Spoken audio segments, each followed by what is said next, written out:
తరచు పాటలు పాడి మిమ్మల్ని కీర్తించాం ప్రభా.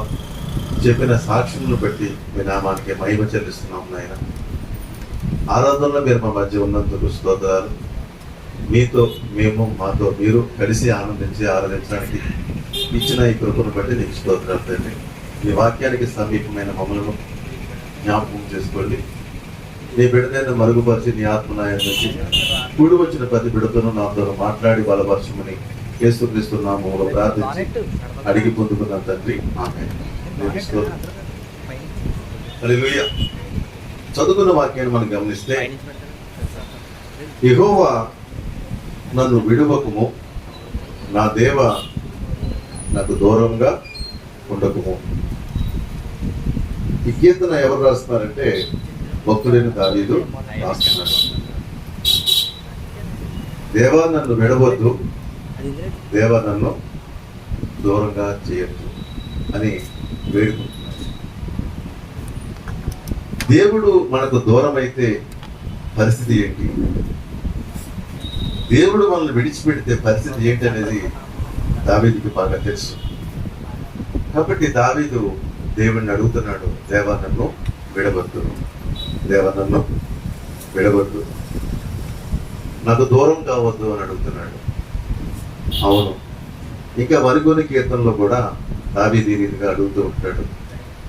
ఇదే కీర్తన భాగంలో 27వ కీర్తన మనం చూస్తూ ఉంటే,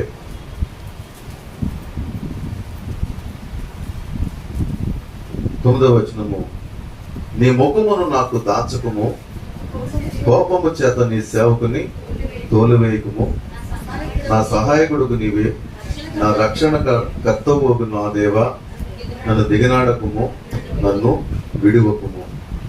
దేవునికి స్తోత్రం.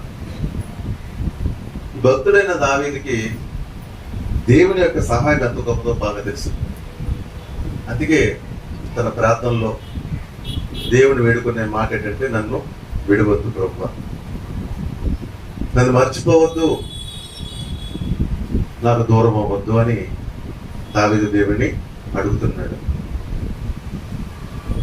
అయితే దేవుడు ఏ విషయాల్లో మనకి విడవకూడదు, ఏ విషయాల్లో దూరం ఉండకూడదని ఇంకా క్షుణ్ణంగా దేవుడు దావీదు మొరపెడుతూ ఉంటాడు. మనం చదువుకున్నటువంటి 71వ కీర్తనలో మనం చూసినట్లయితే 9వ వచనంలో మాట్లాడుతుంది, వృద్ధాప్యమందు నన్ను విడవకుము, నా బలము క్షీణించినప్పుడు నన్ను విడవకుము. ఎందుకంటే ఈ లోకంలో ఏవి మనకు శాశ్వతమైనవి కాదు.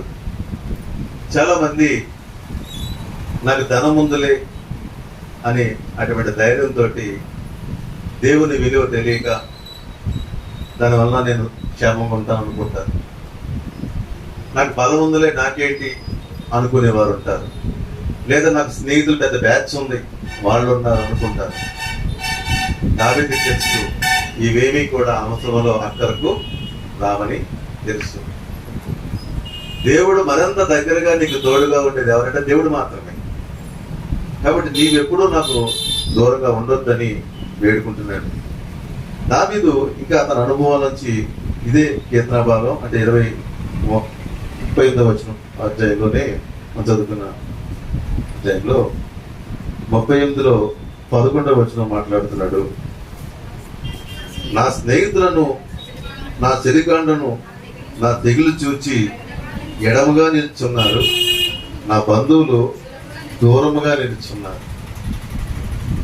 నాకు 3 మంది బ్యాచ్ ఉన్నారు, 3 మంది ఫ్రెండ్స్ ఉన్నారని చాలా మంది అనుకుని వాళ్ళతోనే సమయం గడుతూ తల్లిదండ్రులకి విడిచిపెట్టి, తల్లిదండ్రులు లెక్క చేయకుండా, భార్యను లెక్క చేయకుండా, దేవుని సన్నిధిని లెక్క చేయకుండా స్నేహితులు వెంబడి తిరుగుతున్న వాళ్ళు చాలా మంది ఉంటారు.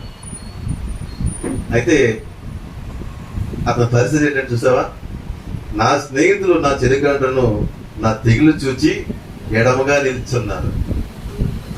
ఈ మాట ఎంతవరకు అర్థమవుతుంది? ఇప్పుడు అర్థమవుతుంది. ఈరోజు నీకు కరోనా వైరస్ వస్తే ఏ ఫ్రెండ్ నీ దగ్గరికి వచ్చాడు ఎవడ నా ఫ్రెండ్? చాలా మంది చెప్తారు కబుర్లు, కానీ ఆ టైంలో నీ తోడుండేది మొదట నీ దేవుడి స్తోత్రం, తర్వాత నీ భార్య లేదా నీ భర్త. లేదా నీ తల్లి నీ తండ్రి అంతవరకే. ఈ మిగిలిన ఎవరు కూడా దగ్గరలో ఉండరు.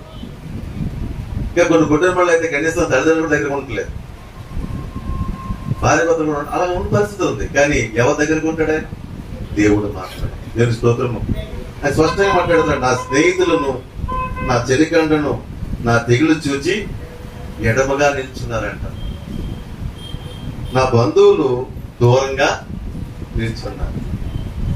కాబట్టి సమయం వస్తే అందరూ దూరం అయిపోతారు, ఎడమైపోతారు. అంటే ఇంక నీకు దగ్గరగా ఉండేది ఎవరంటే జీవం కలిగిన దేవుడే. ఆ సత్యాన్ని తెలుసుకుని దావీదు అంటాడు, ప్రభువా నన్ను నువ్వు విడిచిపెట్టద్దయ్యా, నాకు దూరంగా ఉండొద్దు, ఏ సమయంలో కూడా దూరంగా ఉండొద్దు. 70 కీర్తన చెప్తున్నాడు, వృద్ధాప్యమందు నన్ను విడవద్దయ్యా, నా బలము క్షీణించినప్పుడు నువ్వు విడవద్దు. కాబట్టి దేవుణ్ణి ఇప్పుడు మనం వేడుకోవాలి. అయితే దేవుడు విడిచిపెడతాడా, దేవుడు దూరం అయిపోతాడా అని మనం గమనిస్తే కనుక బైబిల్లో ఒక వాక్యాన్ని మనం చూస్తే యెషయా గ్రంథము 54వ అధ్యాయంలో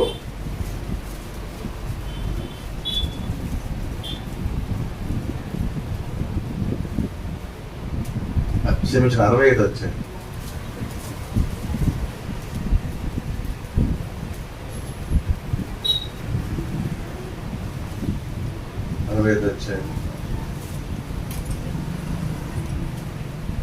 రెండో వచనం చూస్తే కనుక తమ ఆలోచనలు అనుసరించి చెడు మార్గం నడుచుకునుచు లోబడనలోని ప్రజల వైపు దినమంతయు నా చేతులు చాపుచున్నాను. వాక్యం చెప్తుందండి, తమ ఆలోచనలు అనుసరించి చెడు మార్గం నడుచుకునుచు లోబడనలోని ప్రజల వైపు దినమంతయు నా చేతులు చాపుచున్నాను. దేవుని మాట వినకుండా వారి ఆలోచన బ్యాగ్ నడుచుకుంటూ దేవునికి వ్యతిరేకంగా ఉన్న వారి వైపు దేవుడు తన చేతులు చాచి, నా కుమారుడా, నా కుమార్తె నా దగ్గర కదా, నా దగ్గర నీకు భద్రత, నా దగ్గర నీకు క్షేమము, నా వద్ద నీకు ఆశీర్వాదం అని లోబడిన వాళ్ళని ప్రజల వైపే దేవుడు చూస్తూ ఉంటే, ఆయన సన్నిధిలో నువ్వు ఆయన స్తుతించి, ఆయన ఆరాధించి, ఆయన కీర్తించి, కొనియాడి, ఆయన బిడ్డగా జీవించి నిన్నెందుకు మర్చిపోతాడు? లోబడిన వాళ్ళను వారి వైపే ఆయన చూస్తున్నాడే. వారి కొరకు ఎదురు చూస్తున్నప్పుడు ఆయన స్తుతించి, ఆయన కీర్తించి, ఆయన కొనియాడి, ఆయన ఆరాధించి, ఆయన సన్నిధిలో జీవించి నిన్ను ఎందుకు విడిచిపెడతాడు? ఎందుకు దూరం అయిపోతాడు? ఆయన దూరం అయ్యే దేవుడు కాదు.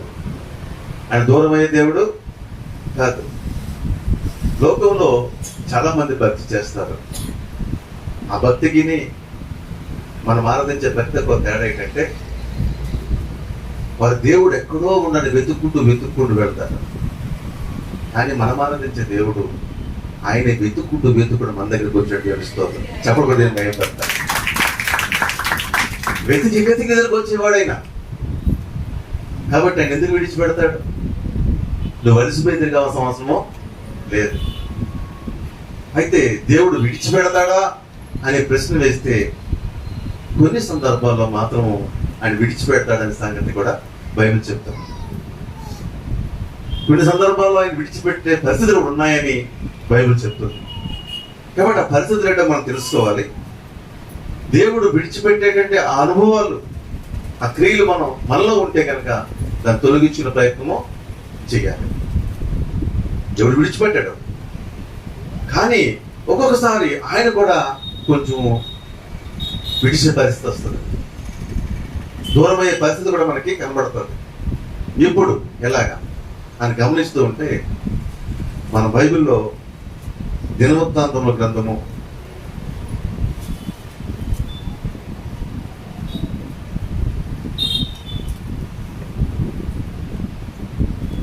23వ అధ్యాయము, క్షమించండి, ద్వితీయోపదేశకాండము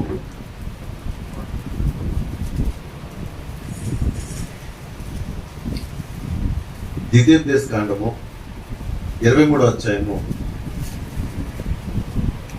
14వ వచనాన్ని గమనిస్తే, నీ దేవుడైన యెహోవా నిన్ను విడిపించుటకు నీ శత్రువులను నీకు అప్పగించుటకును నీ పాలములో సంచరించుచుండును గనక ఆయన నీలో అసహ్యమైన దేనినైనాను చూచి నిన్ను విడవకున్నట్లు నీ పాలము పరిశుద్ధంగా ఉండవలెను. దేవునికి స్తోత్రం. ఆయన ఎక్కడో ఉండి సంవత్సరానికి ఒకసారి దగ్గర రండి అని ఉండేవాడు ఆయన కాదు. ఆయన సంచరించే దేవుడు, నీ సమీపంగా ఉండే దేవుడు, నీ మధ్య నడిచే దేవుడు. దేవుని స్తోత్రం. వాక్యం చెప్తుంది ఆయన గురించి, నీ దేవుడైన యెహోవా నిన్ను విడిపించుటకును నీ శత్రువుని నీకు అప్పగించుటను నీ పాలెములో సంచరించుచుండును గనక ఆయన నీలో అసహ్యమైన దేనినైనా చూసి నిన్ను విడవకున్నట్లు నీ పాలెము పరిశుద్ధంగా ఉండవలను. ఆయన విడిచే పరిస్థితి ఎప్పుడు? వాక్యం ఏం చెప్తుంది? ఆయన ఎప్పుడు విడిచిపెడతాడట?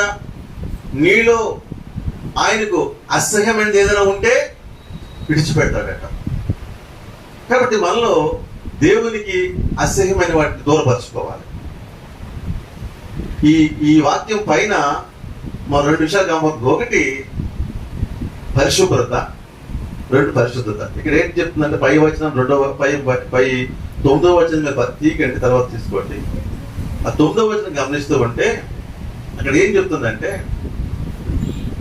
సందర్భం చెప్తుంది. నీవు బహిర్భూమికి వెళ్ళినప్పుడు, అంటే టాయిలెట్కి వెళ్ళినప్పుడు, ఇప్పుడైతే సెప్టిక్ లెటర్లు అన్నీ ఉన్నాయి, అప్పుడు ఊరి చివరికి అలా మైదాన భూమిలోకి వెళ్ళేవారు. అప్పట్లో వెళ్ళినప్పుడు ఏం చేయాలంట? కూడా ఒక గసిక అంటే ఏంటి, అట్లోస్ లాగా ఉంటుంది, మన తాబేలా ఉంటుంది, కూడా పట్టుకెళ్ళాలి. తీసి ఆ టాయిలెట్కి వెళ్ళిన తర్వాత, లాబరేటరీకి వెళ్ళిన తర్వాత అక్కడ కొంత మట్టి తీసి ఆ మట్టిని దాని మీద వేసి కప్పెట్టేదాన్ని. మట్టి తీసి దాని మీద పైన ఉంది, పై వచ్చిన చూడండి, ఆ మట్టి తీసి దాన్ని కప్పెట్టేసి నువ్వు రావాలి. ఎందుకు రావాలి అంటే దేవుడు అదే దారిలో వస్తాడు, అదే ప్లేస్ నుంచి వస్తాడు. ఆ ప్లేస్ అసహ్యంగా ఉందనుకోండి, నేను ఏం చేస్తానంటే వెనక్కి వెళ్ళిపోతాడు. అంటే నీ శత్రువులు నీకు అప్పగించడానికి, నీకు విజయం ఇవ్వడానికి, నీకు ఆశీర్వాదం ఇవ్వడానికి దేవుడు సంచరించి నీ వద్దకు వస్తుంటే అక్కడ అసహ్యమైనది ఏదైనా ఉందంటే దాన్ని చూసి ఆయన ఏమవుతాడు, వెనక్కి వెళ్ళిపోతాడు. వాక్యం స్పష్టంగా చెప్తుంది. అర్థమవుతుందా? ఆ పై మాట ఏంటంటే పరిశుభ్రత కొరకు, కింద 14 వచ్చిన పరిశుద్ధత కొరకు. అర్థమవుతుందా? అంటే మన పరిసరాలు, మనము పరిశుభ్రంగా ఉండాలి, మన హృదయం పరిశుద్ధంగా ఉండాలి. అర్థమవుతుందా? అనకూడదు. చాలా మంది యేసు ప్రభుని తెలిసిన తర్వాత వారు భక్తి జీవితంలో మరొక సైడ్ నుంచి మరొక మార్పు ఏంటంటే, అంతకుముందు యేసు ప్రభు తిరిగినప్పుడేమో నిష్టగా లేచి స్నానం చేసి మడిగట్టుకుని శుభ్రంగా ఉండి అన్ని పూజలు చేసే వీరు జీవంగల దేవుడు వచ్చిన తర్వాత స్నానం చేయడం మర్చిపోతారు. యేసు ప్రభుని నమ్ముకుంటే స్నానం చేయడం బయట ఎక్కడ ఉందా? శుభ్రత ఉండదు. మనిషిని చూస్తే ఇప్పుడు ఎన్ని రోజులైనా స్నానం చేసి, ఎన్ని రోజులైతే స్నానం చేసి అనిపించుకోవాలి. ఏమనాలి? శుభ్రంగా ఉండాలి. అక్కడ పై వాక్యం శుభ్రత కావాలి. నీ మీద నీలో శుభ్రత ఉండాలి, నీ ఇంట్లో శుభ్రత ఉండాలి. ఎలా ఉంది నీ ఇల్లు? శుభ్రతగా ఉంటుందా? నీ ఇంట్లో శుభ్రత సరిపోదు, బయట కూడా శుభ్రత ఉండాలి. చాలా మంది ఇంట్లో వాడేసుకోవటం, బయట పాడేయటం. ఎంత అసహ్యం ఇవన్నీ కూడా. కొంతమంది ఇలా చీదేస్తారు, చీదేసి గోడ మానేస్తారంటే అది దేవుడు చూడ్డా? నీకు అసహ్యం అవ్వట్లేదేమో, దేవుడికి అసహ్యంగా ఉంటుంది. అర్థమవుతుందా? దోమను చంపేయటం, గోడకు మచ్చలెట్టేయటం, ఎలవాట్లు, చెడ్డ అలవాట్లేదు. ఇల్లు శుభ్రంగా ఉంటారు. అర్థమవుతుందా? మీ ల్యాబరేటరీ, మీ బాత్రూము, మీ ఇల్లు ఎప్పుడు క్లీన్గా ఉండాలి. నేను చూసిన చాలా ఇల్లు శుభ్రంగా లేవు అంటే రహస్యంగా వస్తారని అనబోతున్నాను. అంటే మీ బాధ్యత మీరు నిర్వర్తించట్లేదు. అక్కడ ఇప్పేసిన బట్టలు 3-4 నేను అక్కడే ఉంటాయి అంతే. అక్కడే అన్ని లోపల వాడే వస్తువులు అన్ని అక్కడ ఎదురుకుండా అలా జెండాలా ఎలబడుతుంటాయి అంతే. అది చాలా కరెక్ట్ కాదు. దేవుని బిడ్డలు పరిశుభ్రంగా ఉండాలి, పరిశుభ్రంగా ఉండాలి. నేటి సమాజం మర్చిపోతుంది. ఆడపిల్లల్లో కూడా బాధ్యత లేదు, మగవాళ్ళలో కూడా బాధ్యత లేదు.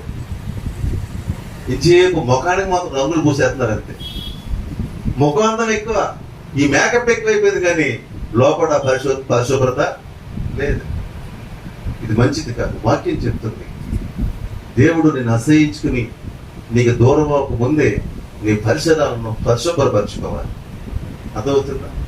ఇప్పుడు లేటెస్ట్గా ఏంటంటే ఫాగ్ అని అవన్నీ వేసి చెట్లు వచ్చినాయి, స్ప్రేలు.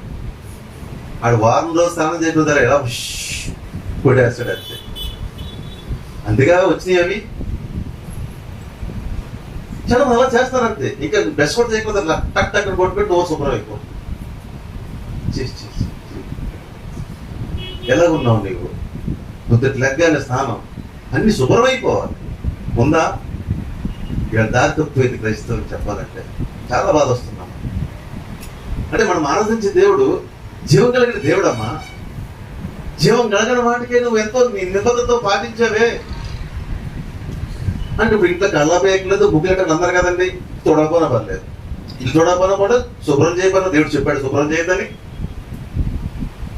ఇది చాలా బాధ కలిగే విషయాలని మర్చిపోకూడదు. ఇప్పుడు వాక్యం చెప్తుంది, నిన్ను ఆశ్రదించడానికి, నిన్ను విడిపించడానికి నీ దేవుడిని దగ్గర సంచరించినప్పుడు ఆ ప్లేస్ ఎలా ఉందంట, బహిర్గొంత చిరగా ఉందంట. దేవుడు వెళ్ళిపోయాడట. దయచేసి మీ గృహాలు ఒకసారి పరిశీలించుకోండి ఎలా ఉంటున్నాయి కదా. తమ్ముడు వెళ్ళాడు, అక్క వెళ్ళింది, తమ ఇలా ఇది కాదు. ఇది నీ బాధ్యత, నీ ఇల్లు. ఆ ఇంటికి నష్టం అవుతుంది, అందరూ నష్టమే కదా.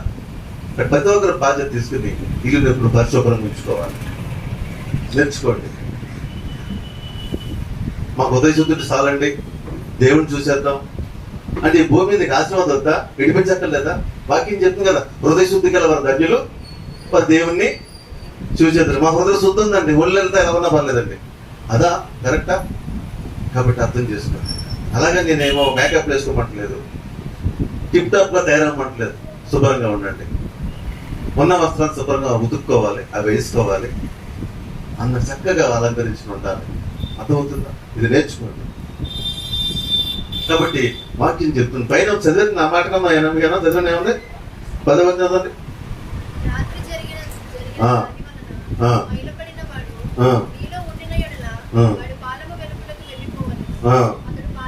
రాత్రి మైలు పట్టడం ఏంటి? రాత్రి భార్య భర్తలు కలుసుకుంటారు, పొద్దుతో స్నానం చేశారు, బయట రాకూడదు. అలా కదా చాలా మందికి ఆ శుభ్రత ఉండదు. ఇలా ఓపెన్ చెప్తున్నాను నేను. కరెక్ట్గా స్నానం చేశారు, మళ్ళీ బయట రాకూడదు. ఇంకా నువ్వు బైబిల్ కూడా ముట్టుకోకూడదు. తెలిసిందా? నీ పరుపు, నీ మంచం, నీ వస్త్రం, నీ శరీరం శుద్ధి అయిపోవాలంతే. నువ్వు మైలు పడ్డావు, అలా క్లీన్గా ఉండాలి. అంతేగాని పర్లేదులేండి క్రైస్తవులు, మనకి ఎవరు చెప్పాడు క్రైస్తవులు ఏం లేదని? లోపల ఉన్నవాడి కంటే క్రైస్తవుడు పరిశుద్ధి చాలా గొప్పది, తెలుసా నీకు?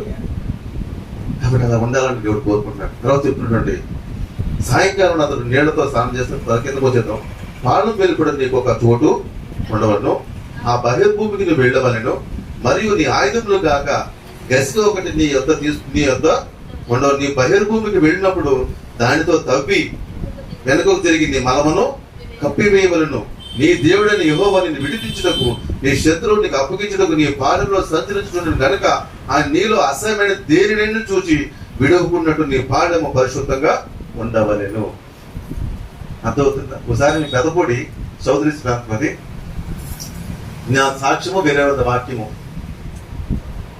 ఆ గ్రామానికి వెళ్ళామన్నమాట. సాయంకాలం 7 ఎంత అవుతుంది, నేను మోటార్ సైకిల్ వెళ్తున్నాను. ఇంక దారిపోడికి అందరూ నేను దేవతలు ఊరు ఎంట్రన్స్ లో. నాకు ఇంకా చాలా మంది భయంకరమైన రోడ్డు చివరి రోడ్డు పక్కనే కూర్చుని పోయి ఎంత అసహ్యం అంటే. ఊరికి ఎలా వస్తుంది ఆశీర్వాదం? ఊరు ఎంట్రన్స్ లోనే మీరు పెడతారు పోగులు, ఊరు ఎంట్రన్స్ లోనే. దేవుడు ఆ దారిలో వచ్చేయండి, బస్ ఏంటి హెలికాప్టర్ నుంచి రావాలి బయట నుంచి. దయచేసి ఇది నా కోసం నీ కోసం చెప్తున్న మాట గుర్తుపెట్టుకోండి. అర్థమైంది? శుభ్రంగా ఉండాలి, మన ప్రాంతం శుభ్రంగా ఉండాలి, మన ఇల్లు శుభ్రంగా ఉండాలి, మందిరము శుభ్రంగా ఉండాలి. అర్థమవుతుందా? చాలా జాగ్రత్తగా ఉండాలి, ఇల్లంతా కూడా ఎక్కడికక్కడ చూసుకోవాలి. కాబట్టి జాగ్రత్త, వాక్యం స్టార్ట్గా చెప్తుంది. కాబట్టి మనం ఆశ్రదించబడాలంటే దేవుడికి అసహ్యమైన వాటిని మనలోంచి తీసేసుకోవాలి. అర్థమవుతుందా? దేవుడికి ఇష్టంగానే మనలో ఏమీ ఉండకూడదు. అర్థమవుతుందా? ఒకసారి మాస్టర్ గారు, మా విజయ్ కుమార్ గారు చెప్పిన మాట విన్నాను. మాస్టర్ గారు వచ్చారని అన్ని ఏర్పాట్లు చేశారట. ఎంతో చేసిన తర్వాత మామూలుగా స్టీల్ గ్లాసుల తర్వాత మాస్టర్ గారు కదా అని చెప్పి ఏం పట్టుకొచ్చారంటే గాజు గ్లాసులు పట్టుకొచ్చారట. గాజు గ్లాసులో పెట్టి మనకి వాటర్ పెట్టారనమాట. ఇందుకు ఏం గ్లాసులు అవి? మెక్డోల్ కంపెనీ ఇచ్చిన గ్లాసులు అవి. బ్రాందీ షాప్ కూడా ఇచ్చిన గ్లాసులు అందంగా ఉన్నాయని పెట్టాడట. దాని ముద్ర ఏముంది? మెక్డోల్ కంపెనీ ముద్ర ఉంది. అసేం కదా అవా మన ఇంట్లో వచ్చినవి. ఆలోచించుకుందాం. అలాంటివి ఎంత అందంగా ఉన్న ఇసిరేయండి, దూరంగా ఇసిరేయండి. కాలంలో పాడారంటే అట్లా మందరం ఉండకూడదు. ఇంట్లోకి వస్తే పేక ముక్కలు అసలు కనబడకూడదు. మా కుక్క కాకెళ్తుందంటే నెత్తుకోవడానికి ప్యాకెట్ ప్యాక్ ఉండకూడదు. అసలు దరిద్రం ప్యాక్ అనేది. ప్యాకాడ దరిద్రం, ప్యాక ముక్కే దరిద్రం. అసలు అట్లా జోలికి పోకూడదు. ఇంట్లో అవి వాటి కోసం ఉపయోగిద్దాం, వీటి కోసం ఉపయోగిద్దాం అని ఆ పేక ముక్క అనేది దగ్గర రానే ఎన్నో కుటుంబాలు నాశనం చేసిన ఆట. ఇచ్చిన మునిగిపోయారు. అటు జోలికి పోకూడదు. ఇంట్లో సినిమా యాక్టర్ ఫోటోలు, ఆ బుక్స్ ఉండకూడదు. అంతే మన ఇంట్లోని. దేవుడు సంచరిస్తాడు ఇంట్లో. ఆ సంచరించినప్పుడు అవేమి ఆయనకి కనపడకూడదు. కనపడకూడదని చెప్పి లోన్ దాయమట్లేదు నేను. లోపల దాచినాయని తెలుసు. హచ్చి పాడేయండి, విసిరి పాడేయండి. అది మందర ఉండకూడదు. అర్థమవుతుందా? మళ్ళీ నువ్వు ఇవ్వకూడదు కూడా. అది కొత్త ప్యాకెరా బాబు ఫాస్ట్ గా చెప్పారు, ఏం చేయాలి నువ్వు ఉంచుకోరంటే నువ్వు అని చెడగొడుతున్నావట. పాడే అంతే, ఉంచకూడదు అంతే. ఆ గ్లాసులు, ఆ పోస్టర్లు ఇంట్లో కూడా పరిశుద్ధంగా ఉండాలి. దేవుని వాక్యాలు, చక్కటి పరిశుద్ధ పుస్తకాలు అంతవరకే, లేదా చరిత్రలు అంతవరకే. అనవసరం వ్యర్థమైన బుక్స్, వ్యర్థమైన పేపర్లు మన ఇంట్లో ఉండటం మంచిది కాదు. దేవుడి స్తోత్రం. అలాగే కొంతమంది ఏం చేస్తారంటే అవసరానికి ఉపయోగపడుతుందని ఆ మందు ఈ మంది తెచ్చిపెట్టుకుంటారు. దాచుకుంటారండి. అవసరం వస్తే దీన్ని చచ్చిపోదాం, అవి ఉండకూడదు అంతే. ఇంట్లోని బయట పాడాలి అంతే. అది నువ్వు పిలుస్తూ ఉంటుంది. సైతం నేను అక్కడ అన్ని నడిపిస్తుంది, అక్కడికి ఆకర్షిస్తూ ఉంటుంది. అది మంది తినేయి, అది తాగేయి, చచ్చిపో. ఈ ప్రేరేపణ ఉండటం మంచిది కాదు. వాటిని మన దగ్గర తెచ్చుకోకూడదు. అలాంటి వస్తువులు, ఆయుధాలు ఏది ఉండకూడదు. అర్థమవుతుందా? నాకు ఒకప్పుడు ఈ రౌడీజం బెస్తో బాగా తిరిగినవాడిని. నాకు కేసులు అలాంటి అన్ని కత్తులు పాడేసాను. లాస్ట్ ఒక కత్తి ఉంచున్నాను. దేవుడు ఆ కత్తి ఇంట్లో నుంచి మా ఇంట్లో సమాధానం లేదు. ఏదో గొడవ వస్తూ ఉంటుంది. గొడవ వచ్చిన ప్రతిసారి నా దృష్టి అక్కడికి వెళ్తూ ఉంటుంది. అడిగి మీదకి దేవుడు చూపించాడు. ఆ కత్తి తీసి బయట పడాయి, నీ ఇంట్లో సమాధానం వస్తుంది అన్నాడు. వెంటనే తీసుకెళ్ళి అంటే దాన్ని స్పెషల్గా చేయించుకున్నాను. దాన్ని నేను పాడలేకపోయేవాడిని. దాన్ని నిఖిల్ కోటింగ్ వేయించి అన్ని స్పెషల్గా చేయించి పెట్టాను. దేవుడు చూపించాడు. వెంటనే తీసుకెళ్ళి జగన్నాథ్ బీజీ పైన పాడేసాను. అంతే 30% నైట్ అది. అటు పాడేసిన చర్చికి వెళ్ళి అక్కడ ఆరాధనలో పాల్గొన్నాను. కాబట్టి దేవుని విరుద్ధమైన వేది కూడా నీ ఇంట్లోగా నీలో ఉండకూడదు. అది ఆశీర్వాదము కాదు. ఇక్కడ వాక్యం చెప్తుంది. దేవునికి ఏం చెప్తున్న వాక్యం? 100వ వచనము,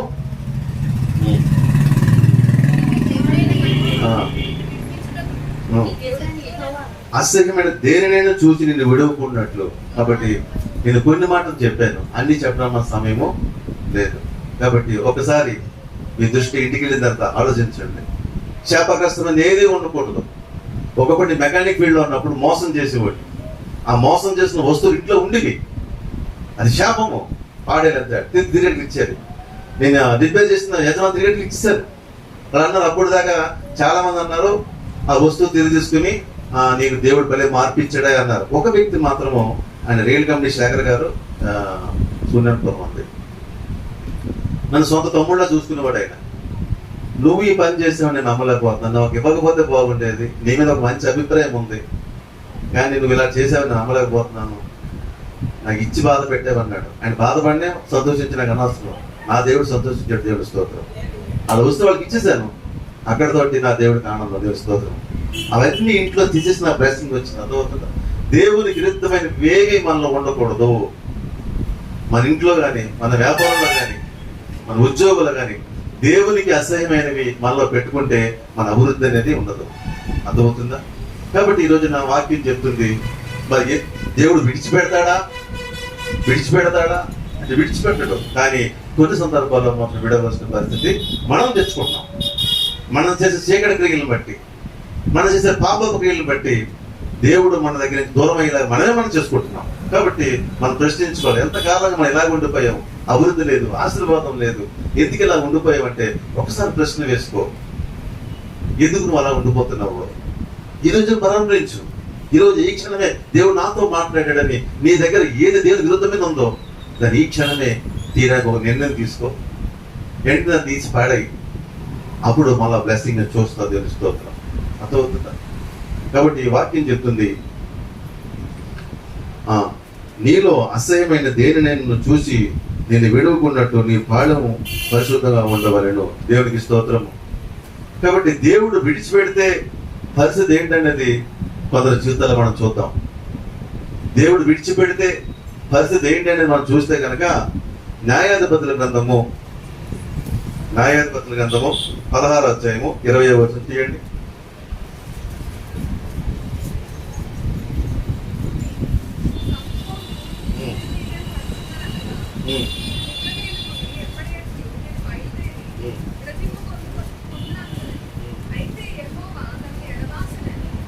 మైక్ తీసుకుంటే బాగుంటుందమ్మా.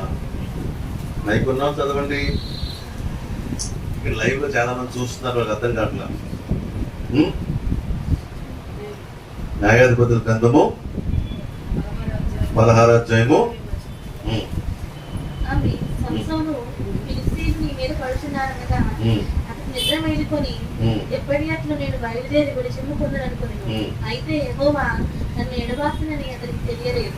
హల్లెలూయా. యెహోవా తనను ఎడబాసినని అతనికి తెలియలేదు. ఎవరు తెలియలేదట? సంసోనుకి తెలియలేదట. దేవుడు అంత దూరం అయిపోయాడు. సంసోను ఏమనుకున్నాడు? నాతోనే ఉన్నాడు. దేవుడు నాతోనే ఉన్నాడు, ఎలాంటి చేస్తాలని వేయచ్చు, ఎలాంటి ఆటని ఆడచ్చు అనుకుంటున్నాడు. ఏంటంటే ఈ సంసోను ఎవరు అంటే, సంసోను ఎవరు అంటే వాగ్దాన పుత్రుడు. సంసోను ఎవరు? వాగ్దాన పుత్రుడు. తల్లి ఎంతో ప్రార్థించగా దేవుడు ఆ బిడ్డని ఇచ్చాడు. దేవుడు వాగ్దాన పుత్రుడు సంసోను. అతను చేసే పని ఏంటి తెలుసా మీకు? ఇశ్రాయేల్ ప్రజల్ని శత్రువులను విడిపించి ఒక క్షేమకరమైన చోట్ల ఉంచాలి, వారి చక్కని పరిపాలన అతను చెయ్యాలి. ఎవరి పని? సంసోను పని. వాగ్దాన కుటుంబంలో పుట్టాడు, వాగ్దానంతో పుట్టాడు. ఇంత ఆశీర్వాదం కలిగిన బిడ్డ ఎందుకు అలా అయిపోయాడంటే, అతడు ఒక లవ్ అఫైర్ లో పడ్డాడు. లవ్ అఫైర్ లో పడి దేవునికి దూరం అయిపోయాడు. చాలా మంది దేవుడి యొక్క కృప ఉన్న వాళ్ళు, ఒక మంచి నడిపింపు, మంచి తలాంత ఇచ్చిన వాళ్ళు ఈ కాలం పడిపోయిన చాలా చూశాను నేను. ప్రేమలో పడతారు, ఆ తర్వాత అది ఫెయిల్ అవగానే వెంటనే వాళ్ళు దేవుని దూరం అయిపోయి వాళ్ళకి ఇచ్చే తలాంతులు పోగొట్టుకుని వ్యసనాలకు బానిసైపోతూ ఉంటారు. సైతం నడిపిస్తూ ఉంటారు చాలా మందిని. కాబట్టి అలాంటి అసలు మంచివి కాదు. ఈ సంవత్సరం ఏం చేశాడంటే, ఒక ప్రేమ పడ్డాడు, ఆ తర్వాత ఫెయిల్ అయింది. వెంటనే వ్యభిచార దగ్గర చేరుకున్నాడు. దళీలైన ఒక వ్యభిచార దగ్గర వెళ్ళిపోయి ఆమెతోనే వ్యభిచార కార్యక్రమం చేస్తున్నాడు. వ్యభిచారంలో మునిగిపోయాడు. అంతే. నువ్వు వ్యభిచారంలో ఉంటే దేవుడు నీకు తోడుగా ఉంటాడా? నువ్వు పాపంలో దేవుడు నీకు తోడుగా ఉంటాడు? ఎన్నా తోడుగా ఉంటాడు? చాలా కాలం ఎదురు చూశాడు దేవుడు. సంసోను ఆ పాపం నుండి, ఆ వ్యభిచారం నుండి బయటకు వస్తాడేమో ఎదురు చూస్తే సంసోను ఇంకా మునిగిపోతున్నాడు.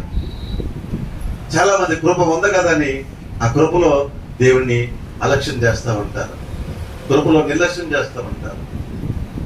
సంసోను అలాగే ఉండిపోతే ఏం జరిగింది తెలుసా? ఒక రోజున దేవుడు వెళ్ళిపోయాడు. అక్కడి నుంచి ఎక్కడి నుంచి వెళ్ళిపోయాడు? సంసోను దగ్గర నుంచి వెళ్ళిపోతే శత్రువు వచ్చి మీద పడ్డాడు. సంసోను బలం చేస్తా మీకు బైబిల్లో చెప్తుంది. ఒక ఎముకతోటి, గాడి దవడ ఎముకతో వెయ్యమని చెప్పాడు. అంత బలార్జుడు. ఈ బైబిల్లో మానవుల్లో బలవంతుడు అని ఎవరన్నా ఉన్నారని సంసోను ఒకడే. అతను పుట్టుకే బలవంతుడు, అటువంటి బ్లెస్సింగ్ పొందుడే. స్ట్రాంగ్ మ్యాన్ అంటే సంసోను అంటే అతను ఏంటంటే బలవంతుడు. అతను ముందు ఎవరు నిలబడలేడు. అటువంటి బలము దేవుడు అతనికి ఇచ్చాడు. అది వరము, గొప్ప దీవెన. అటువంటి ఆశీర్వాదం కలిగిన ఈ వ్యక్తి ఏం చేశాడు? వ్యభిచారితో సహవాసము చేశాడు. వ్యభిచారితో చేసిన సహవాసం ఏం చేసింది? నెమ్మదిగా దేవుడు దూరం ఏంటంటే అర్థం ఏంటంటే ఆశీర్వాదం కూడా దూరం అయిపోతుంది. దేవుడు దూరం అయితే ఏమవుతుంది? ఆశీర్వాదము దూరం అయిపోయింది. సంవత్సరం అనుకున్నాడు, నాకేం పని, ఎన్ని ఆశలు ఇస్తారు దేవుడు, నాకు తోడుంటాడు, నాకేం పర్లేదు అనుకున్నాడు. కానీ రోజు ఏంటంటే దేవుడు అతను దూరమై వెళ్ళిపోయాడు. శత్రువు వచ్చేసాడు. శత్రువు వచ్చి ఎప్పటిలాగే నా బలం ఎలాగే నాకు దెబ్బ కొట్టడం ఏంటి? ఆ బలం ఇంకా అతని దగ్గర లేదు. అంతే, వాళ్ళు వెంటనే పట్టుకున్నారు, బంధించేశారు. సంసోన్ని గొలుసులు కడితే తెగిపోయి గొలుసులు కడితే గొలుసులు తెప్పేసాడు. అంత బలవంతుడు గొలుసు సంసోను. అలాంటి తాళ్ళుతో కడితే తెంపలేకపోయాడు. మామూలు తాళ్ళు కడితే అతను తెంపలేకపోయాడు. బలం పోయింది. ఇదేంటి, ఆ బలం పోయింది అనుకున్నాడు. అతను ఏం చెప్తున్నాడు? యెహోవా ఎడబాసిన అతనికి తెలియలేదంట. వెంటనే శత్రువు ఊరుకుంటాడా? తీసుకెళ్ళాడు. వెంటనే 2 కళ్ళు కూడా కాలే ఊసలు పెట్టి కాల్చి 2 కళ్ళు పీకేశారంటే. బలవంతుడు, ఆశీర్వాద పుత్రుడు ఏమయ్యాడు? 2 కళ్ళు పోగొట్టుకుని బలహీనుడైపోయాడు. ఏమైంది ఆశీర్వాదం? దేవునికి అసహ్యమైన అతను పెట్టుకున్నాడు కనుకనే దేవుడు అతన్ని ఎడబాసాడట. అంటే దేవుడు కాస్త విడిచిపెడితే చాలు మన పరిస్థితి తలకిందులైపోతాయి. అర్థమవుతుందా? దేవుడు కాస్త విడిచిపెడితే మన పరిస్థితి తారుమారైపోతాయి. కాబట్టి దేవుడు విడిచిపెట్టే పరిస్థితి మనం ఇప్పుడు తెచ్చుకోకూడదు. సంవత్సరం ఏం పర్లేదులే, సరదా యాక్షన్. సంవత్సరం సరదా చేశాడట. ఎవరో అమ్మాయితోటి, ఏ తెలియలేదోటి. చాలా మంది సరదా అనుకుంటూ వ్యసనాల్లో బానిసలు అయిపోయిన వాళ్ళు చాలా మంది ఉన్నారు. సరదాగా బీర్ తాగరా, సరదాగా సిగరెట్ కాల్చు, ఇలాగే స్టార్ట్ అవుతాయి అందరికీ కూడా. సరదా కంటూనే చివరికి నువ్వు బానిస అయిపోతావంటే. ఒకరోజు బయటికి రాలే, నువ్వు అక్కడే ఉండిపోతావు అంతే. పాట ఒకటి రాస్తాం కదా, సరదా అంటూనే సహవాసం చేస్తుంది, ఒకసారి అంటూనే మొహమాటం పెడుతుంది. మేలుకో సోదరుడా నీ ఆత్మ జీవితము, నో అంటూనే దూరంగా పోవాలి. యోసేపు జీవితమే గుర్తుకు రావాలి. పాప మనం ఏం చేయాలా? నో దూరంగా అలా పారిపడిన వ్యక్తి ఎవరు? యోసేపు. పాపం చేయమని పోతీఫరు భార్య అక్రమ సంబంధాన్ని కోరుకుంటే నో, నా దేవునికి తెలిసిన పాపం నేను చేయనని పారిపోయాడంతే. వస్త్రం వచ్చి ఇంక ఊడిపోయినా, తను దిగంబరైనప్పటికీ కూడా పారిపోయాడు తప్పితే అక్కడ ఆగిపోలేదు. యవనస్తురాలు గుర్తుపెట్టుకోండి, పాపానికి ఏమాత్రం సరదాగా కూడా చేరిపోకూడదు నువ్వు. ఈరోజు చాలా మంది యవనస్తులు ఎంతో బానిసైపోతున్నారు. నాకు చాలా బాధ వస్తుంది. ఇటీవల కాలం నిండిన వార్తలు చూస్తుంటే అత్యంత దారుణం ఏంటంటే గంజాయికి బానిసలు అయిపోయారు. ఎంతో మంది యవన బిడ్డలు సరదాగా గంజాయికి బానిస అయ్యావా, నీ జీవితంలో దేవుడు తప్ప నేను బయట తీయలేడంతే.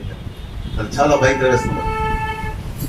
ఎవరు బయట రాలేము. అది చాలా మంది యూత్ ఈ రోజున సరదాగా పర్లేదురా అంటూ సిగరెట్లు స్టార్ట్ చేసి, సిగరెట్ కంటే గంజాయి ఇంకా బాగుంటుంది, గవర్నమెంట్ గంజాయి కంటే డ్రగ్స్ ఇంకా బాగుంటాయని చాలా మంది ఎవరు పెట్టి ఇలా పతనం అయిపోతున్నారు. జాగ్రత్త. దేవుడికి ఇచ్చిన ఆశీర్వాదము పోగొట్టుకోవద్దు, దేవుడికి ఇచ్చే సహవాసాన్ని పోగొట్టుకోవద్దు. కాబట్టి దేవుడికి అసహ్యమైనది ఏదైనా ఉందంటే అది నీకు నష్టమే సుమా. కాబట్టి సంసోను కోల్పోయాడు విలువైన జీవితాన్ని. దేవుడు ఎడబాసాడు అంటే అలా కొంచెం దూరం అయ్యాడు అంతే. ఇలా దేవుడు ఇలా దూరం అవుతే చాలు శత్రువు నిన్ను హతమార్చేస్తాడు. జాగ్రత్త. అలాగే ఇంకో వ్యక్తి చూద్దాం, బైబిల్లో మనం చూస్తుంటే అతని పేరు సౌలు. అతను దేవుడు ఆశీర్వదించాడు, రాజుగా అభిషేకించాడు, గొప్ప విజయం అతను చేతికి ఇచ్చాడు. కానీ దేవునికి అతను చేశాడు. దేవుడు ఏమి చేయొద్దన్నాడో దాన్నే చేసి దేవునికి శత్రువుగా మారిపోయాడు. అయ్యో ఇది తప్పు చేసి ఒప్పుకున్నాడా? దేవుడు చూసాడు, ఏ రోజు నువ్వు వస్తాడేమో, తప్పు చేయని అంటాడేమో అనలేదు. ఏ రోజు ఒకటి దగ్గర రాకుండా దేవునికి ఇద్దమైన పనులు చేసుకుంటూనే వెళ్ళాడు. ఎక్కడ దేవుని దగ్గర రాజీ పడలేదు, దేవుని దగ్గర ప్రార్థన చేసుకోలేదు. అయ్యా నన్ను క్షమించయ్యన్న మాట సౌలు దగ్గర రాలేదు. అతని బ్లెస్సింగ్ ఎంతో గొప్పది, కానీ ఏమైంది? దేవుని మాట వినకుండా నటు వలన ఆశీర్వాదాన్ని పోగొట్టుకున్నాడు, రాజ్యాన్ని పోగొట్టుకున్నాడు. చివరికి శత్రువు చేతిలో భయంకర మరణాన్ని పొందుకున్నాడు. సౌలుకి అది అవసరం అంటే చెప్పండి, కారణం ఏంటి? దేవునికి విరుద్ధమైన పని. సౌలు దగ్గర ఏంటంటే చికడికలు ఉన్నాయి.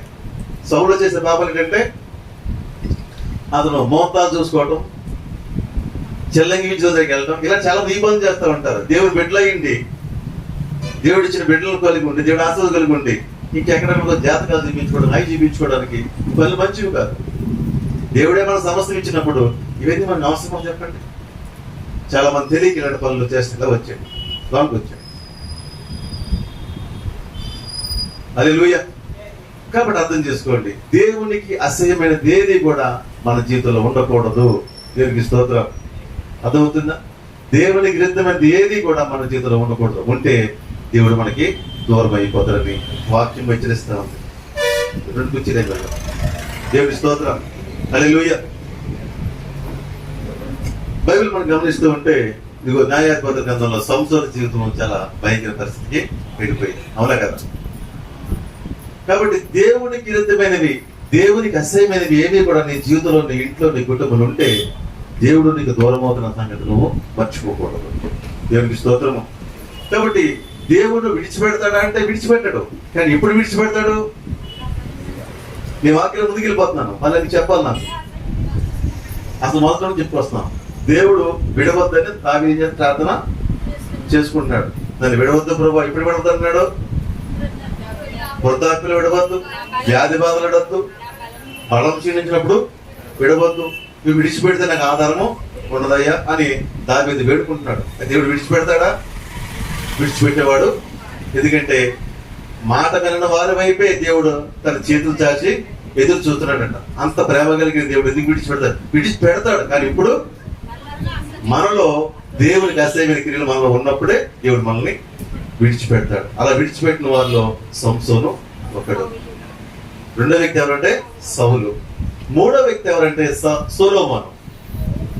సొలొమోను గొప్ప జ్ఞాని, చాలా అధికారం ఉన్నవాడు, ఆశీర్వాదం ఉన్నవాడు.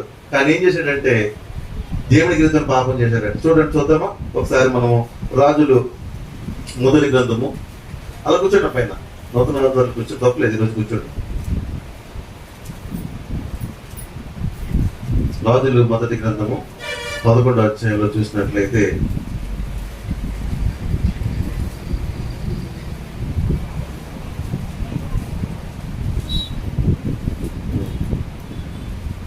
తొమ్మిదవ వచనం.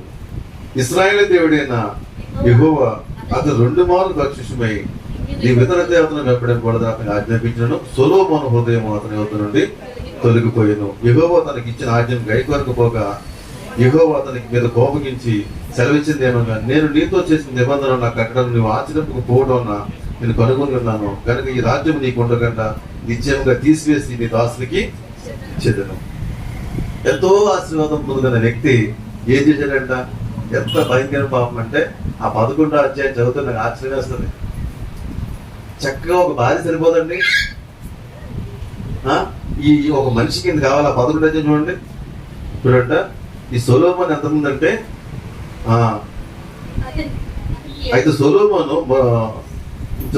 సొలొమోను ఫరో కుమార్తెను కాక ఇంకా అనేక మంది పరస్త్రీలను మోగించి కామాతురత గలవాడే వారిని ఉంచుకుని వచ్చును. అతనికి 700 మంది రాజకుమారులైన భార్యను 300 మంది మొత్తం రౌండ్ పేర 1000 మందిని. ఒక మనిషికి అంత అవసరం చెప్పండి. అసలు పాపం చేయడం కాకపోతే కారణం ఏంటండి? కాబట్టి చాలా మందికి పోయేకాలం దగ్గర పాడుబుద్ధులు పుట్టుకొస్తాయి.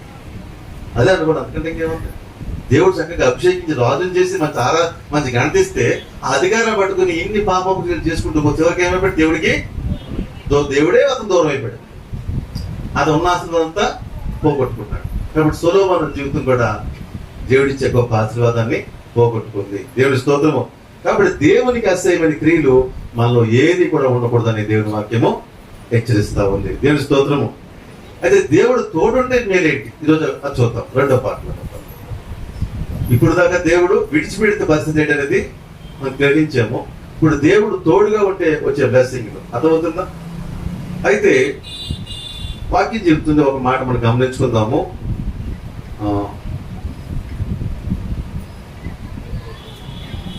యెషయా గ్రంథము 47వ అధ్యాయము 9వ వచనం చూద్దాము. యెషయా గ్రంథము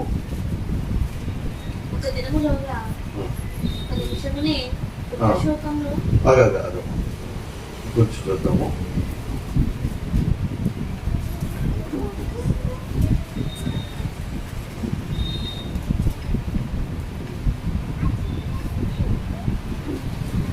ఒకసారి చూడండి ఎక్కడ ఉన్నాడు. ఒక నిమిషంలో నేను కోపడుతుంది.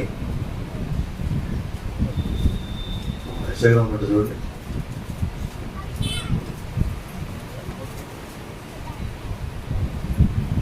గొప్ప వాత్సల్యంతో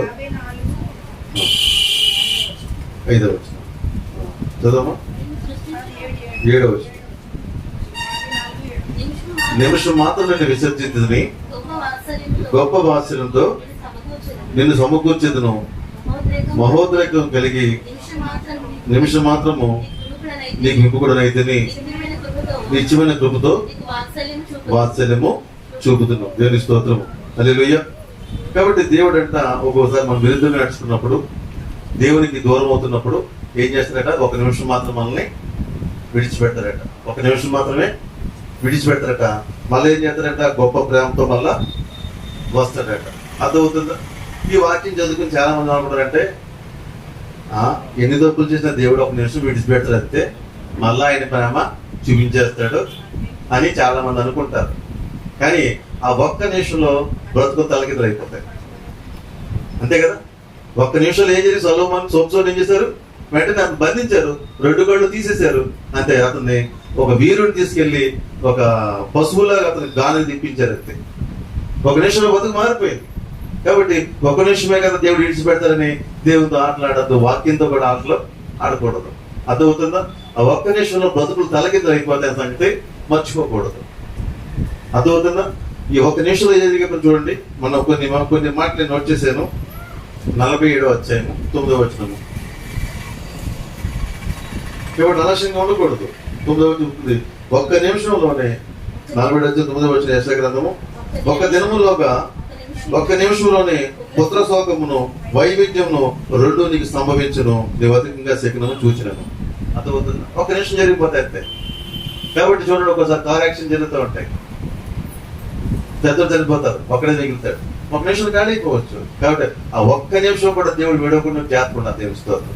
అర్థమవుతుంది? చెప్పి ఈ సెషన్ లో ముగించి మాట్లాడుంటే, ఒక్క నిమిషం కూడా నేను విడవకుండా దేవుడిని కాపాడా. దేవుని స్తోత్రము. ఆ ఒక్క నిమిషం విడితేనే ఆపదలో పడే ప్రమాదం చాలా ఉంది. హల్లెలూయా. కాబట్టి ఎప్పుడు కూడా దేవుడి తోడు మనం కోరుకోవాలి. ఏం కోరుకోవాలి? దావీదు ఏం కోరుకుంటున్నాడు? ఇప్పుడు మళ్ళీ మొదలు కొద్దాం. మనం కీర్తన కింద చెప్తున్నాడు, యెహోవా నీవు నన్ను విడువకము, నా దేవా నాకు దూరంగా ఉండకము. అంటే ఏం కోరుకున్నాడు? నీవు నాకు తోడుగా ఉండాలి, నువ్వు నాకు తోడుగా ఉంటేనే నాకు క్షేమం అంటున్నాడు. చూద్దాం. నిర్గమకాండం 33వ వచనము. ఇక్కడి నుంచి వాక్యానికి వెళ్ళిపోతున్నాను నేను. ఆయన నా సన్నిధికి తోడుగా వచ్చును, నేను నీకు విశ్రాంతి కలుగజేసేదనగా, మోషే నీ సన్నిధి రాని ఎడల ఇక్కడి నుండి మమ్మల్ని తోడుకుని పోకుము, నా ఎడలను నీ ప్రజల ఎడలను నీవు కటాక్షము కలిగినదని దేని వల్ల తెలియబడును, నీవు మాతో వచ్చుట వలనే కదా. అట్లు మేము అనగా నేను నీ ప్రజలను భూమి మీద ఉన్న సమస్త ప్రజల నుండి ప్రత్యేకింపబడమని ఆయనతో చెప్పాను. కాగా ఇక్కడ జరిగిన ఉత్తానం చెప్పాను నేనండి. 33 చదువు ఇంటి చదువుకోండి. మోషేతో దేవుడు అంటున్నాడు, నేను మీతో రానులే కూడా దూతనే పంపిస్తాను. ఆ దూతకి మీకు యుద్ధం చేస్తుంది, మీకు కావాల్సిన విజయాన్ని ఇస్తుంది. మీరు వెళ్ళిపోండి, నేను వస్తే బాగోదులే, నేను చూస్తూ ఒకసారి బొట్టుకేస్తుంటాను, ఒక్కోసారి తప్పు చేస్తే తిన్న దెబ్బ కూడా కొడతాను. నేను నాకు కాంపిటీషన్ మీరు నచ్చట్లేదు కాబట్టి మీకు ఏం చేయకు ఇష్టానుసారం జరగాలని కోరుకుంటారు మీరు. కాబట్టి మీకు ఒక దూతనిచ్చి పంపిస్తాను అంటే మోషే ఏమన్నాడు? వద్దు, నీవు నాకు తోడుగా రావాలి. ఈ దూత వద్దు, ఎవరో వద్దు, నీవే నాకు తోడుగా రావాలి అని కోరుకోవాలి. దేవుని స్తోత్రం. మోషే అదే అంటాడు. ఆఫ్టర్ 19 వచనం ఉంటుంది. ఏం చెప్తున్నాడు అక్కడ?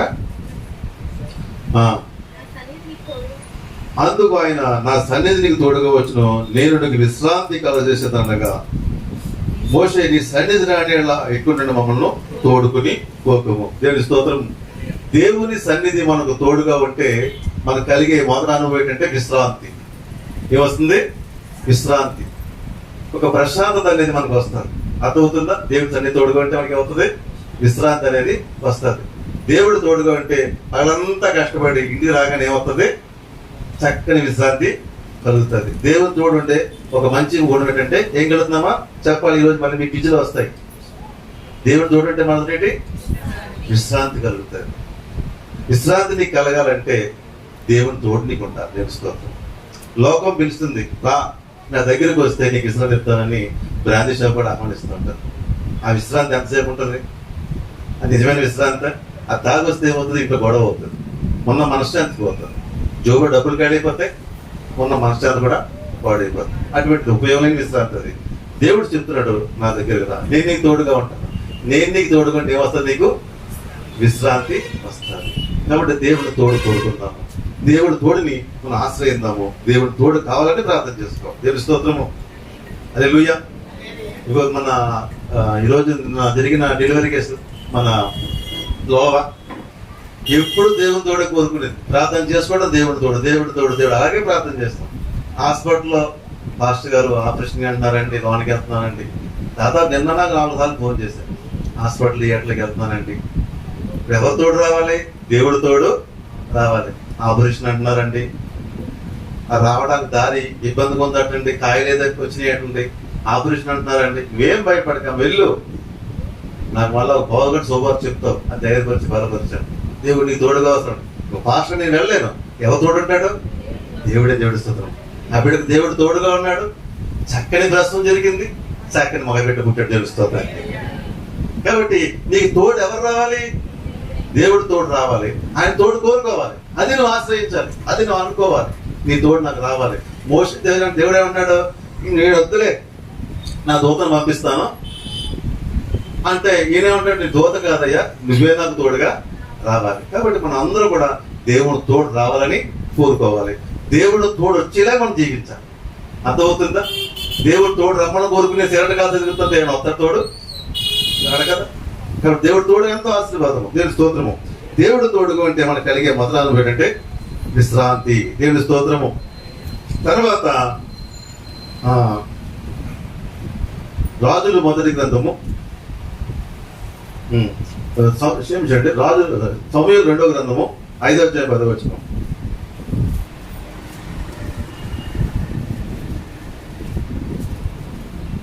సమూయేలు 2వ గ్రంథము 5వ అధ్యాయము 10వ వచనము.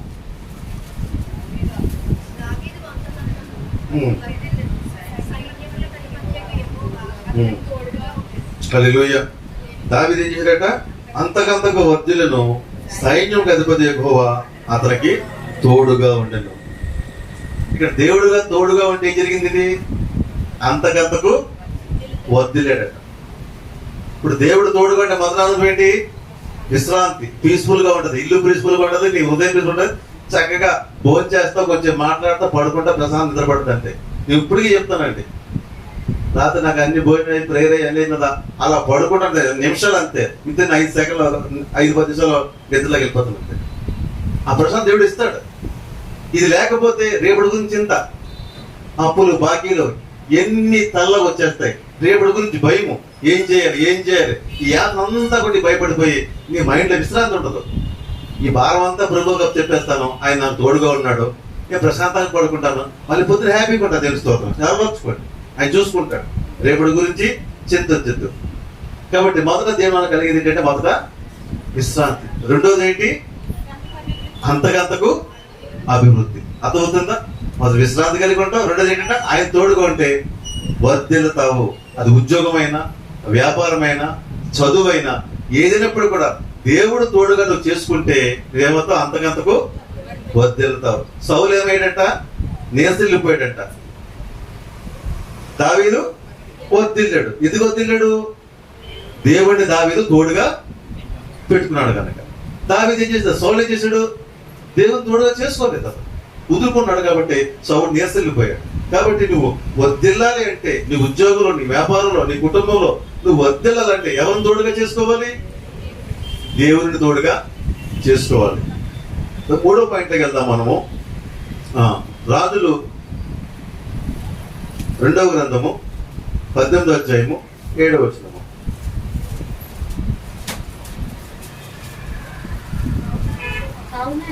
కావున యెహోవా అతను తోడుగా ఉండెను, తాను వెళ్ళిన చోటల్లా అతడు జయము పొందెను. దేవునికి స్తోత్రం. దేవుడు తోడుగా అంటే మరో కార్యం ఏంటి? జయము జయము జయము. నీ ఉద్యోగంలో జయము, నీ చదువులో జయము, నీ వ్యాపారంలో జయము, నీ కుటుంబంలో జయము. జై జీవితం కలిగి ఉండాలి మనము. దేవుడు మనం కోరుకుంటున్నాడు. ఎక్కడికి వెళ్ళాడు జయము? ఒక ఇంటర్వ్యూకి వెళ్ళావా, జయం పొందుకో, జాబ్ నీకు రావా, దేవుని స్తోత్రము. ఎగ్జామ్ రాసావా, జయము నీదై ఉండాలి. వ్యాపారం చేస్తున్నావా, నువ్వు జయములో ఉండాలి. కాబట్టి జయము జయము. ఎలా వస్తుంది జయము? జయం అంటే ఏంటి? విక్టరీ. ఆ విజయం రావాలంటే ఏమై ఉండాలి? దేవుడు మనకు తోడై ఉండాలి. మొదటి మాట ఏంటి? దేవుడు తోడుగా అంటే విశ్రాంతి. రెండవది, మూడవది జయము కలిగి ఉంటాం. నాలుగో విషయాన్ని గమనించుకుంటే దినవృత్తాంతం మొదటి దినవృత్తాంతం 4:18.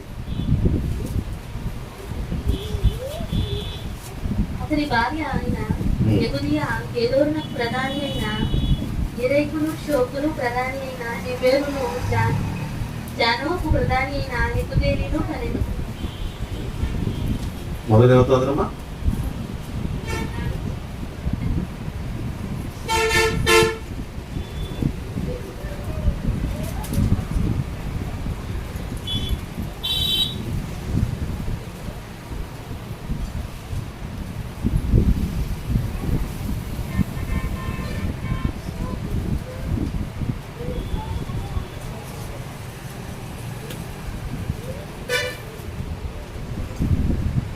దినవృత్తాంతం 17 ఎందుకు చూద్దాం.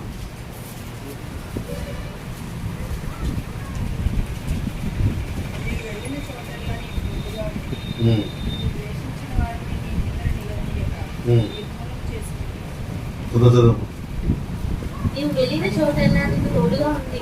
నిన్ను ద్వేషించు వారిని నీ ముందర నిలవనీయక నిర్మూలము చేసింది. లోకములోని కన్నులకు కలిగి ఉన్న పేరు వంటి పేరు నీకు కలుగజేయుదును. దేవునికి స్తోత్రం. బద్దదమ్మా. నీవు వెళ్ళిన చోటనెల్లా నీకు తోడుగా ఉండి నేను ద్వేషించు వారిని నీ ముందర నిలవనీయక నిర్మూలము చేసింది. లోకములోని కన్నులకు కలిగి ఉన్న పేరు వంటి పేరు నీకు కలుగజేయుదును. దేవునికి స్తోత్రం. ఆయన తోడుగా ఉంటే ఏం జరుగుతుందంట? గనులుగా కలిగి ఉన్న పేరు నీకు కలుగుతుంది. నువ్వు ఘనత కలిగి ఉంటావు. ఇక మీదట నీ పేరులో, నీ పిలుపులో మార్పు వస్తుంది. అర్థమవుతుందా? ఇంతవరకు నిన్ను ఏమని పిలిచేవో తెలియదు, కానీ ఒకప్పుడు నన్ను చిన్నగాడు అలా ఏదో పిలిచేవారు. తర్వాత ఏమైంది? చిన్నగారు. తర్వాత అబ్రహాం గారు. ఆ ఘనత, ఆ గౌరవం ఎవరు వస్తుంది? దేవుడు అన్న. ఇప్పుడు దాకా నీ పేరు ఎలా ఉందో తెలియదు, కానీ ఆయన తోడుగా ఉంటే నీకు గౌరవం వస్తుంది, ఘనత పెరుగుతుంది. డబ్బులు బట్టి కదా, ఆయన బట్టి నీలో మార్పు వచ్చేస్తుంది. ఆశీర్వాదం ఆటోమేటిక్గా నేను ఒక ఘనత ఇస్తారు. నేను చూడగానే వాళ్ళు నమస్కరిస్తారు, గౌరవిస్తారు, నీకు రెస్పెక్ట్ ఇస్తారు. ఆ వాల్యూ నీకు పెంచుతాడు దేవుడి స్తోత్రం. కాబట్టి ఆయన తోడుగా ఉంటే మన గౌరవం పెరుగుతుంది, కానీ మన గౌరవమై తగ్గదు. చాలా మంది దేవుడి సన్నిధికి వెళ్తే బైబిల్ పట్టుకుంటే మన గౌరవం పోతేమో, ఘనత పోతేమో అనుకుంటారు. అలా అనుకోవద్దు. ఆయన తోడుగా ఉంటే మనకేమవుతుంది?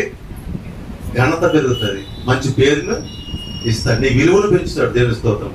కాబట్టి ఆయన తోడుగా ఉంటే కలిగే ఇంకొక పదం ఏంటి? ఘనత. దేవుని స్తోత్రము. అయితే విషయాలు మనం గమనించుకుంటాం. ఇవన్నీ మనకు కావాలి కదా. మొదటి ఏంటి? విశ్రాంతి, వర్ధిల్లుట, జయము, ఘనత. ఈ 4 కావాలి కదా. 4 కావాలంటే ఏం చేయాలి?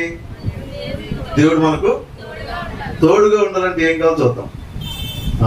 సమూయేలు మొదటి గ్రంథము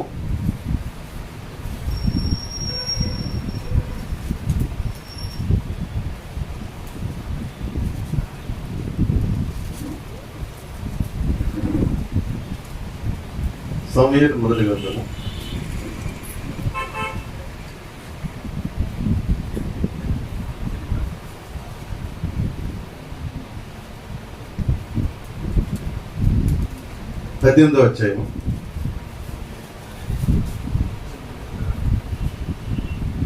సమూయేలు మొదటి గ్రంథము 18వ అధ్యాయము 14వ వచనం. మరియు దావీదు సమస్త విషయంలో సుబుద్ధి కలిగి ప్రవర్తింపగా యెహోవా అతనికి తోడుగా ఉండెను. దేవుడు తోడుగా ఉండాలి. మనకి ఏముండాలి? సుబుద్ధి ఉండాలి, మంచి బుద్ధి ఉండాలి. అర్థమవుతుందా? మరి మంచి బుద్ధి అంటే ఏంటి? పొలాలు పెట్టే గుణం.